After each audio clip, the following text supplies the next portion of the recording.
बच्चों, आज की संस्कृत की कक्षा में सभी का स्वागत करती हूँ।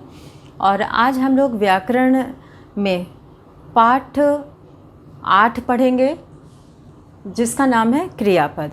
इससे पहले के जो 2 पाठ हैं, जिसमें विशेषण और उसके बाद 7वां पाठ है संख्यावाचक शब्द, तो उन दोनों पाठ को हम लोग बाद में पढ़ेंगे। अभी हम लोग क्रियापद के बारे में पढ़ेंगे।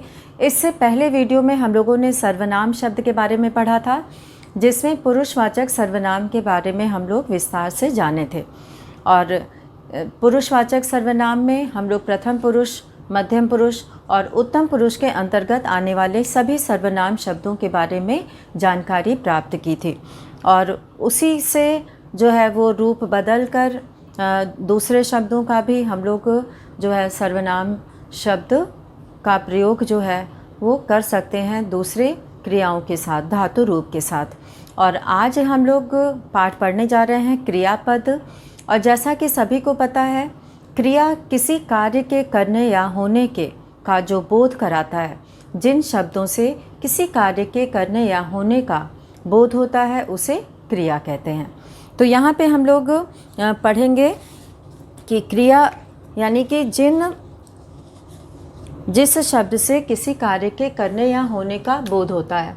तो यहाँ पे सबसे पहले हम लोग क्रिया के बारे में जानेंगे, जैसे कि बालकः,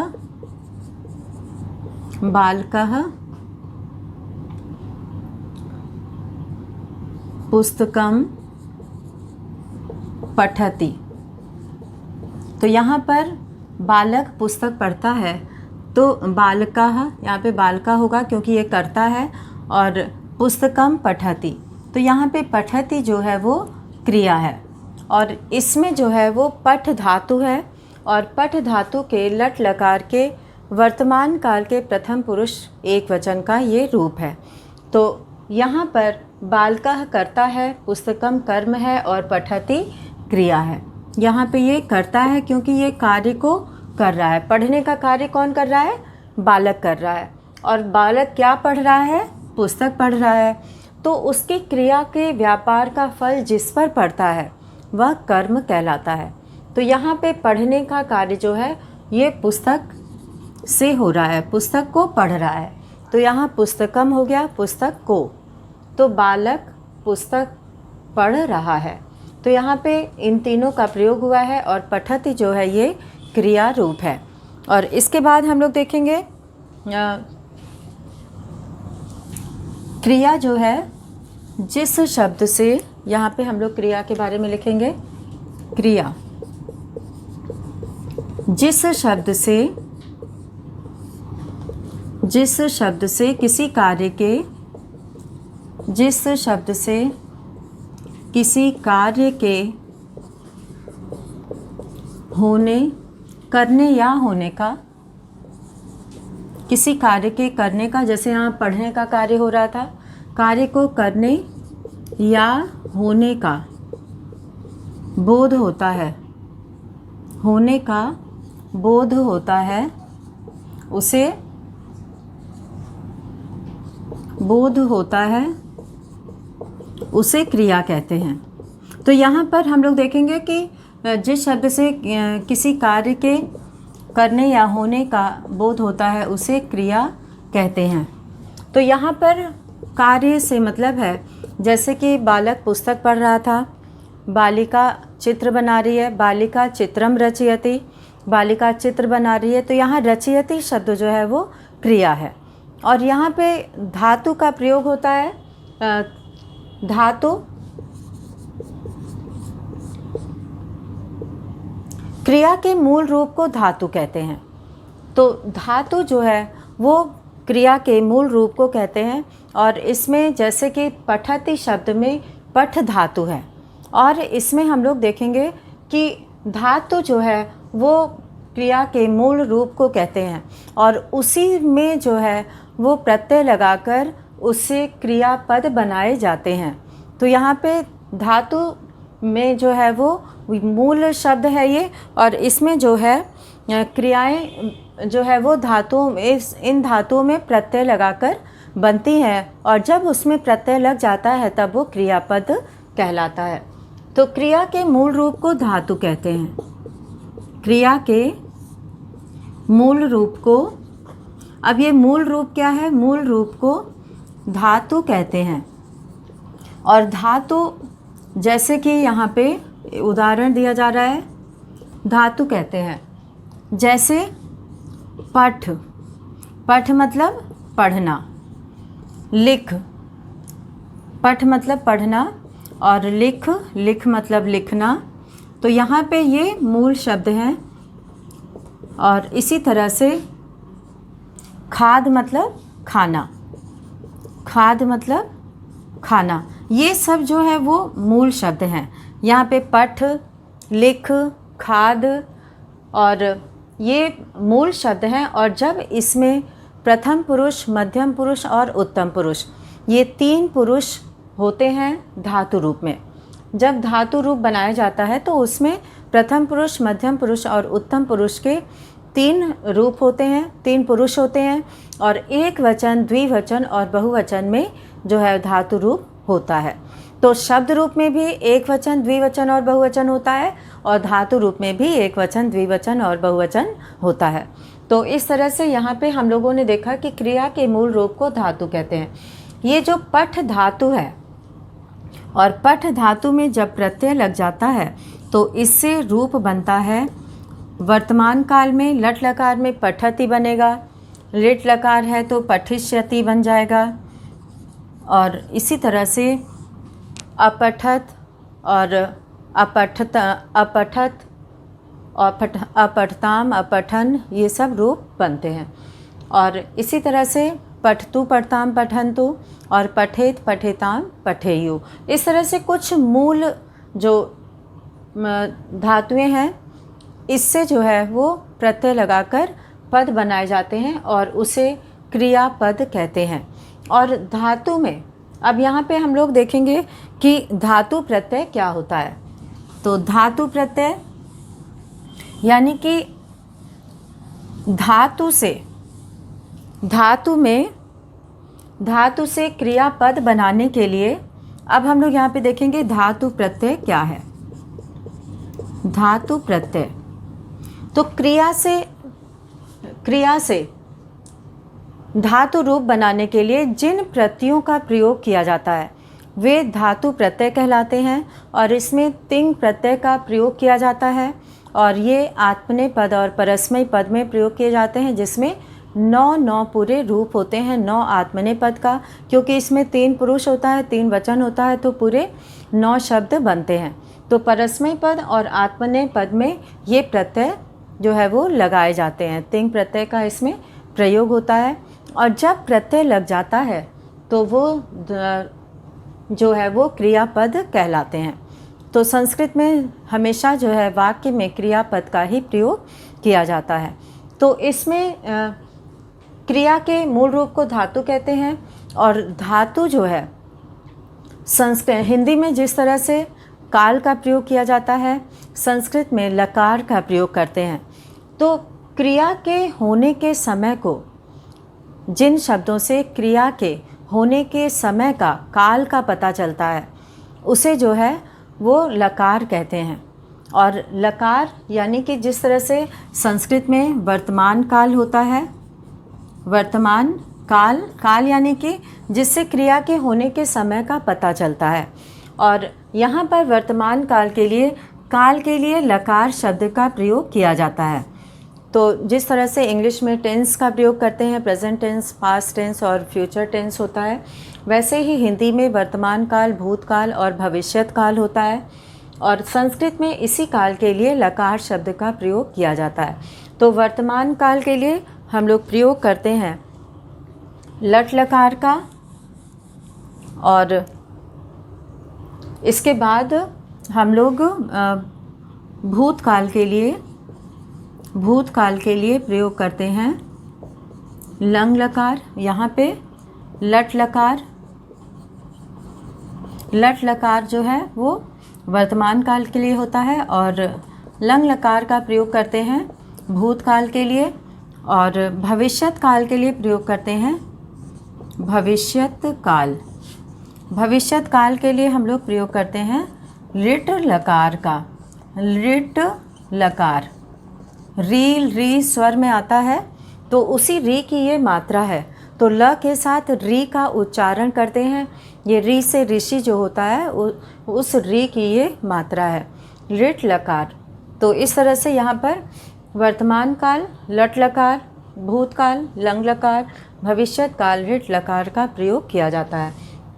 तो धातु प्रत्यय लगने के बाद प्रथम पुरुष, मध्यम पुरुष और उत्तम पुरुष में जो है वो प्रत्यय लगाकर क्रियापद बनाए जाते हैं।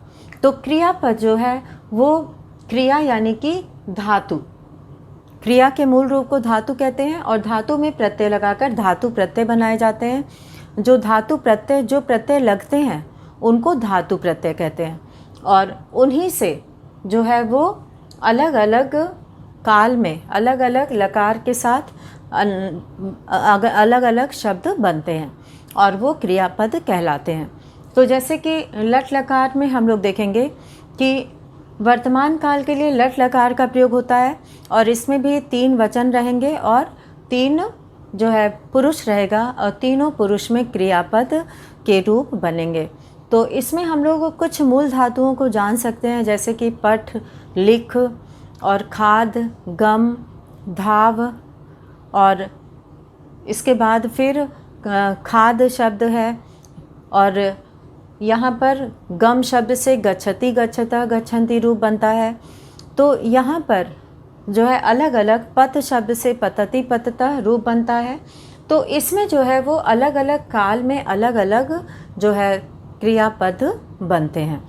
तो यहाँ पे हम लोग मुख्य रूप से जो लकार पढ़ते हैं वह है वर्तमान काल का लट लकार, भूतकाल का लंग लकार, भविष्यत काल का लिट लकार, जैसा कि इसी से पता चलता है। और आज्ञावाचक शब्द जो है वो लोट लकार होता है। यहाँ पर लोट लकार आज्ञावाचक जो क्रियापद होता है उसमें लोट लकार का प्रयोग होता है। तो आज्ञावाचक यानी कि आदेश देना, जैसे कि त्वम पठ, तो यहाँ पे लोट लकार का प्रयोग होता है, लोट लकार।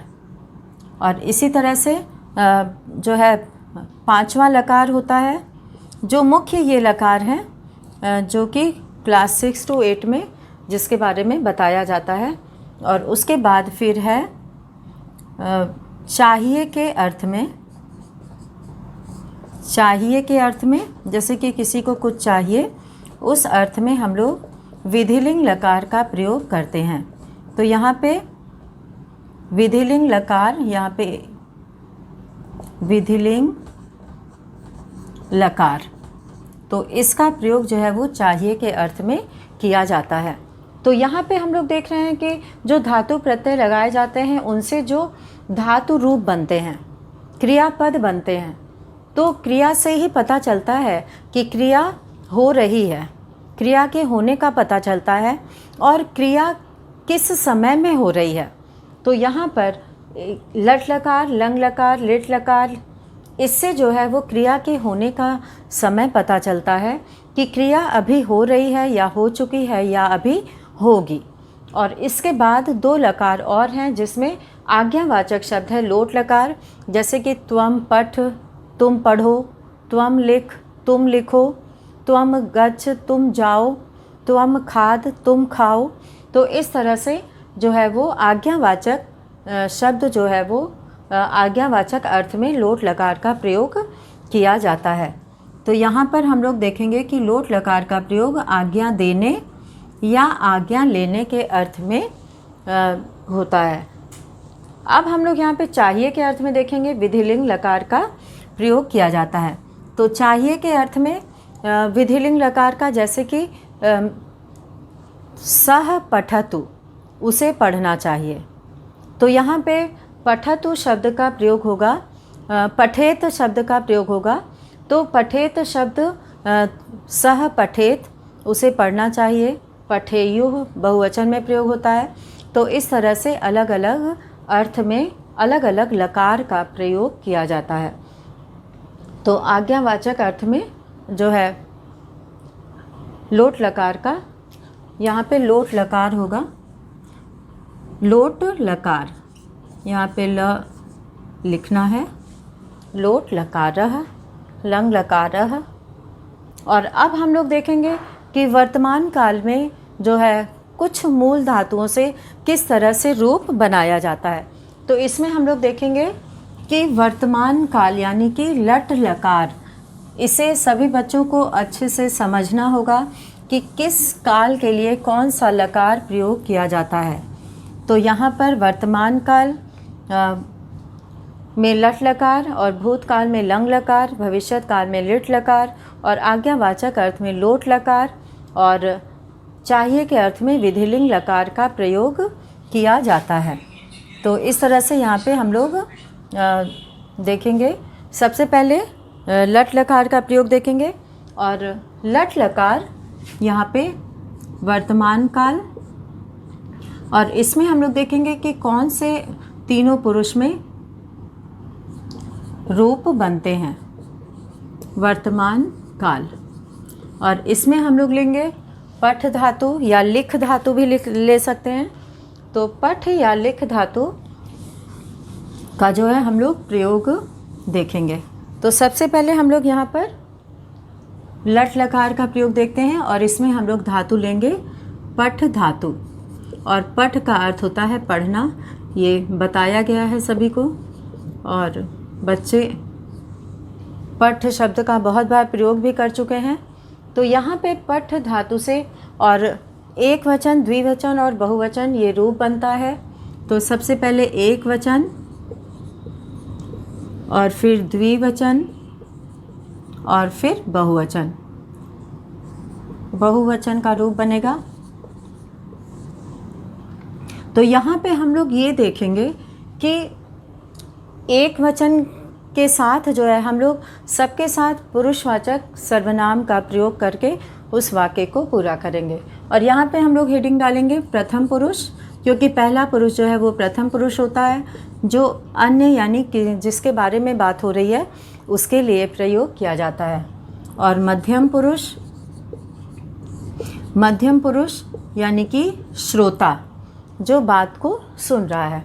और उत्तम पुरुष यानी कि वक्ता, तो वक्ता के लिए उत्तम पुरुष का प्रयोग होता है। और यहाँ पर हम लोग वर्तमान काल की क्रिया को देखेंगे। तो यहाँ पे सबसे पहले पठति, पठतः और पठन्ति रूप बनेगा वर्तमान काल में। पठसि, पठथः और पठत, ये मध्यम पुरुष का रूप हो गया। और पठामि, पठावः और पठामः, यहाँ पे हम लोग ये रूप बनाए। अब जैसे इसमें हम लोग एक शब्द का प्रयोग कर सकते हैं कि लता पठति, लता पढ़ती है। लता पुस्तकम पठति, लता पुस्तक पढ़ती है। लता रामायणम पठति। तो इस तरह से हम लोग अलग अलग शब्दों का प्रयोग करके बदल बदल के रूप बना सकते हैं। और इसमें जो है सबसे सभी में सह, तौ, ते, सह पठति, तौ पठतः, ते पठन्ति, त्वं पठसि, युवां पठतः और यूयं पठत।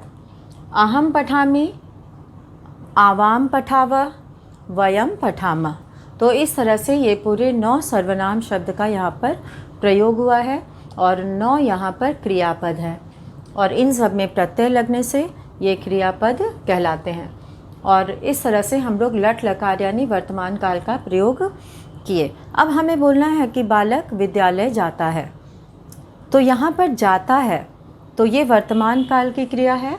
बालक, तो इसको हम कहेंगे बालकः विद्यालयम, बालकः विद्यालयम गच्छति। तो यहाँ पे पठति है, यहाँ पठति का प्रयोग है। तो जब हम गम धातु से रूप बनाएंगे तो गच्छति रूप बनेगा।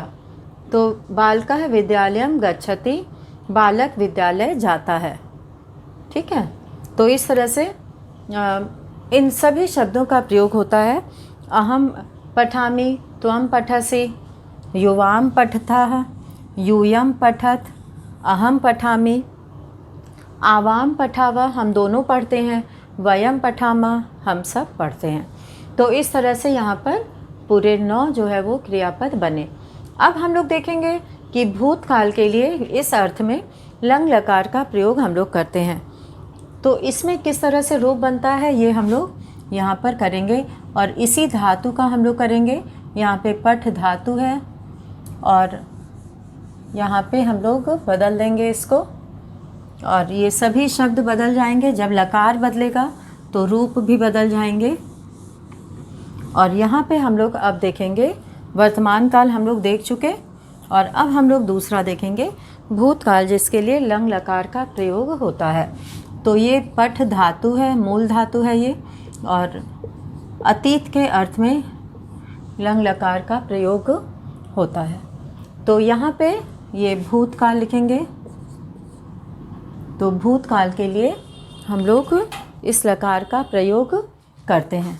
तो अब हम लोग यहाँ पे देख रहे हैं कि किस तरह से यहाँ पर भी पूरे 9 क्रियापद बनेंगे, और जिसका रूप इस तरह से रहेगा कि पठ धातु लंग लकार है, तो अपठत, अपठत मतलब पढ़ा, तो सह अपठत, वह पढ़ा, यानी कि वो पढ़ चुका है। अपठत, अपठताम, अपठताम, अपठन, ये बहुवचन का रूप बनेगा। फिर अपठः, अपठः, अपठतम, अपठतम, अपठत। यहाँ पे अंतर ये रहेगा कि इसमें हल लगा हुआ है, हलंत शब्द है ये, यहाँ पर हल नहीं लगेगा। यही अंतर है कि ये प्रथम पुरुष एक वचन का रूप है और मध्यम पुरुष बहुवचन का रूप है अपठत। तो यहाँ पे हम लोग लिखेंगे अपठत, और इसमें जो है हम लोग विसर्ग हलंत नहीं लगाएंगे। तो अपठः, अपठतम, अपठत। और अब इसके बाद रूप बनेगा अपठम, अपठम, अपठाव, अपठाव, अपठाम, अपठाव, अपठाम। तो इस तरह से यहाँ पे हम लोगों ने देखा कि अपठत, अपठताम और अपठन, अपठः, अपठतम, अपठत, अपठम, अपठाव, अपठाम। सह अपठत, सह अपठत, वह पढ़ा। तौ अपठताम, तुम दोनों पढ़े। और ते अपठन, वे सब पढ़े। त्वम अपठः, तुम पढ़े। और युवाम अपठतम, तुम दोनों पढ़े। और यूयम अपठत, तुम सब पढ़े। और उत्तम पुरुष में बना अपठम, अहम अपठम, मैं पढ़ा। आवाम अपठाव, हम दोनों पढ़े। और वयम अपठाम, हम सब पढ़े। और इस तरह से जो है वो उत्तम पुरुष में जो है ये पूरे 9 शब्द बने भूतकाल के अर्थ में। और अब हम लोग यहाँ पर इन सब का प्रयोग जो है वो पुरुषवाचक सर्वनाम के साथ देख लिए। तो इसमें क्रिया हो चुकी है। क्रिया यहाँ पे लकार से, इस लकार से ये पता चलता है कि क्रिया अतीत काल में हो चुकी है। और अब हम लोग इसमें आगे बढ़ते हैं। तीसरा भविष्यत काल देखेंगे। और भविष्यत काल के लिए हम लोग लिट लकार का प्रयोग करते हैं। और इसमें हम लोग जो है वो तीसरे लकार को देखेंगे, भविष्यत काल। और भविष्यत काल में पठ धातु से हम लोग लिट लकार का प्रयोग करेंगे। और ये जो है प्रयोग होता है भविष्यत काल के लिए। तो भविष्यत काल के लिए हम लोग लिट लकार का प्रयोग करते हैं कि क्रिया अभी हुई नहीं है, होगी। तो इस अर्थ में हम लोग लिट लकार का प्रयोग करते हैं। तो यहाँ पे हम लोग इसका भी रूप बनाएंगे। तो सबसे पहले इसमें ये एक वचन यहाँ पे रहेगा, एक वचन, द्विवचन और बहुवचन में रूप बनेगा। तो इसमें हम लोग देखते हैं कि किस तरह से रूप बदलता है। तो यहाँ पे पठ धातु यानी पढ़ना, ये मूल धातु है और इसी में प्रत्यय लगाकर ये रूप बनता है। तो इसमें पठ धातु से एक वचन में बनेगा पठिष्यति, यानी कि सह पठिष्यति, वह पढ़ेगा। पठिष्यतः, पठिष्यतः वे दोनों पढ़ेंगे। तौ पठिष्यतः वे दोनों पढ़ेंगे। और ते पठिष्यन्ति, ते पठिष्यन्ति यानी कि वे सब पढ़ेंगे। और इसके बाद यहाँ पर पठिष्यसि, त्वं पठिष्यसि, तुम पढ़ोगे। और युवाम, यहाँ पे युवाम पठिष्यथः, युवाम के साथ यहाँ पर पठिष्यथः आएगा। और त्वं युवाम यूयम रूप बनता है तो पठिष्यथः, और यहाँ पे बहुवचन में बनेगा पठिष्यथ। यहाँ पे विसर्ग लगेगा, यहाँ पे विसर्ग नहीं होता है। और अब हम लोग उत्तम पुरुष का बनाएंगे। पठिष्यामि, इसमें जो लट लकार होता है इसमें केवल इश शब्द एक जुड़ जाता है तो पठिष्यति बनता है। पठिष्यामि, पठिष्यावः और पठिष्यामः। और उसी सर्वनाम शब्द के साथ हम लोग इसका प्रयोग करके इसका अर्थ देखेंगे कि किस तरह से इसका प्रयोग होता है। सह पठिष्यति, वह पढ़ता है, वह पढ़ेगा। ये लिट लकार है भविष्यत काल, तो सह पठिष्यति वह पढ़ेगा। तौ पठिष्यतः वे दोनों पढ़ेंगे। और ते पठिष्यन्ति ये हम पुल्लिंग का बता रहे हैं। प्रथम पुरुष में पुल्लिंग और स्त्रीलिंग दोनों का होता है। तो सह और सा, तौ और ते और ताह का प्रयोग होता है। और त्वं पठिष्यसि, तुम पढ़ोगे, ये पुल्लिंग स्त्रीलिंग दोनों के लिए प्रयोग होता है। युवाम पठिष्यतः, तुम दोनों पढ़ोगे। और त्वं पठिष्यसि, तुम पढ़ोगे। और यूयम पठिष्यत, तुम सब पढ़ोगे। और यहाँ पे उत्तम पुरुष में अहम पठिष्यामि, मैं पढ़ूँगा। आवाम पठिष्यावः, हम दोनों पढ़ेंगे। और वयम पठिष्यामः, हम सब पढ़ेंगे। तो इस तरह से हम लोगों ने देखा कि किस तरह से वर्तमान काल, भूतकाल और भविष्यत काल का रूप हम लोगों ने लकार, यानी कि जिस तरह से काल होता है संस्कृत में उसे लकार कहते हैं। और यहाँ पे हम लोगों ने 3 लकार के बारे में देखा कि लट लकार, लंग लकार और लिट लकार। ये 3 लकार जो है वो मुख्य लकार में आता है। और इसके बाद हम लोग आज्ञावाचक जो है लकार जो प्रयोग होता है वो लोट लकार है। और चाहिए के अर्थ में हम लोग विधिलिंग लकार का प्रयोग करते हैं। तो इसको भी हम लोग देखेंगे कि किस तरह से लोट लकार का प्रयोग होता है इसमें। तो लोट लकार में हम लोग देखेंगे यहाँ पर कि इसको बदल देते हैं, यहाँ पर लोट लकार हो जाएगा। वचन वही रहेगा क्योंकि वो सभी में रहता है।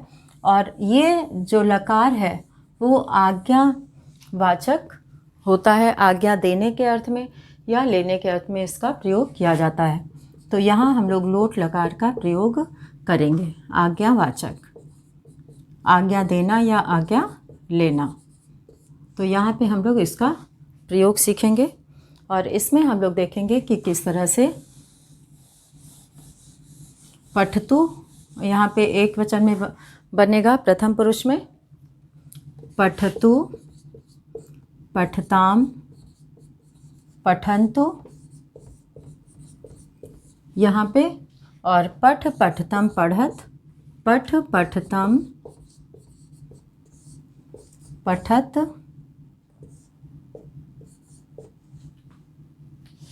पठानी पठाव पठाम, पठानी पठाव और पठाम, ये म पूरा रहेगा। अब यहाँ पे सह पठतु, वह पढ़े। तौ पठताम, तुम दोनों पढ़ो। और ते पठन्तु, वे सब पढ़े। त्वं पठ, तुम पढ़ो, तुम दोनों पढ़ो। त्वं युवाम पठतम और यूयम पठत, तुम सब पढ़ो। और इसी तरह से पठानी पठाव पठाम, अहम पठानी, मैं पढ़ूँ। आवाम पठाव, हम दोनों पढ़ें, और वयम पठाम, हम सब पढ़ें। और इसमें अब हम लोग देखेंगे चाहिए के अर्थ में किसका प्रयोग होता है। विधिलिंग लकार का प्रयोग होता है यहाँ पे।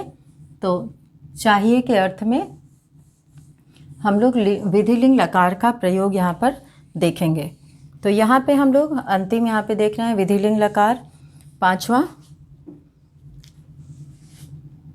तो विधिलिंग लकार यहाँ पे चाहिए के अर्थ में, चाहिए के अर्थ में हम लोग विधिलिंग लकार का प्रयोग करेंगे। तो यहाँ पे जो रूप बनेगा वो बनेगा पठेत, पठेत, पठेताम, पठेयुः, पठेह, पठेतम, पठेत, पठेयम, पठेयम, पठेव, पठेम। तो ये रूप बनता है चाहिए के अर्थ में। पठेत, पठेताम, पठेयु, पठेय, पठेतम, पठेत, पठेयम, पठेव, पठेम। सह पठेत उसे पढ़ना चाहिए, तो पठेताम उन दोनों को पढ़ना चाहिए, और ते पठेयु उन सब को पढ़ना चाहिए। त्वम पठेय तुमको पढ़ना चाहिए। तो इस तरह से पठेतम और पठेत, पठेयम, पठेव और पठेम, ये अहम, आवाम, वयम के साथ और त्वम, युवाम, यूयम के साथ इसका प्रयोग होता है। तो आज के इस वीडियो में हम लोगों ने 5 जो मुख्य लकार हैं उनके बारे में हम लोगों ने जानकारी प्राप्त की, और उनका किस अर्थ में प्रयोग होता है और उनका क्या रूप बनता है, ये 5 लकार में हम लोगों ने सीखा। तो आज के इस वीडियो में पाठ 8 क्रियापद के अंतर्गत हम लोगों ने क्रिया किसे कहते हैं, और धातु क्या है, लकार क्या है, और क्रियापद में प्रत्यय लगाए जाते हैं, और इस तरह से पूरे ये 5 जो मुख्य लकार हैं उनके बारे में हम लोगों ने जानकारी प्राप्त की। तो इसी के साथ आज का वीडियो हम लोग यहीं पे ख़त्म करते हैं, और अगला जो है वो हम लोग अगले वीडियो में देखेंगे। तो सभी को धन्यवाद इसके लिए, और सभी इसको अच्छे से देखेंगे, सुनेंगे और समझेंगे।